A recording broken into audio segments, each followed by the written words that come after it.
Bonjour Martin, c'est Stéphane. Petite comparaison sur tes wedges. Donc on a vu c'est sur l'écran de gauche avec tes wedges au début que tu glissais beaucoup, c'est ton style de jeu, mais avec les wedges c'est dangereux parce que le point le plus bas de ton arc de cercle variait de 6 cm. Ton angle d'attaque du coup variait aussi beaucoup. Et du coup en swingant de la même façon, tu n'avais finalement pas le même résultat de balle avec plutôt des balles droite-gauche, voire jusqu'à 10 mètres de curve. Ce qui était le cas d'ailleurs sur celle-ci. Donc ce glissement, on a essayé de le stabiliser, on va regarder. L'idée était d'avoir le tibia gauche très solide qui restait bien en place à la montée, de garder de la pression sur ce pied gauche. Voilà, il s'est un peu moins décalé à droite, c'est le bon swing.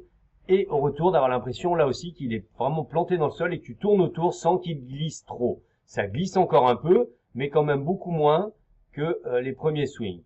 Et même si on stabilise le genou, on va essayer de ne pas non plus le bloquer pour qu'il y ait quand même une extension verticale à travers la balle si on se rapproche d'un plein swing. On va regarder à nouveau. Donc à gauche, c'était quand tu glissais beaucoup, aussi bien à la montée et surtout au retour. J'ai un peu décalé les images. On va mettre le club au même moment.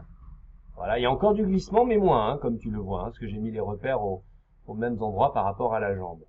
Donc c'est beaucoup mieux et ça a aussitôt d'ailleurs stabilisé ton point le plus bas du swing, ton angle d'attaque et du coup tu as eu des balles beaucoup plus droites parce que ça t'incite aussi à tourner plus à gauche. Dans un deuxième sens, on te fera swinger plus à gauche si nécessaire. Là on était quand même à 30 cm de la ligne de jeu en gardant un petit draw quand même, mais de 2 mètres ça va, c'est vraiment le baby draw. Voilà.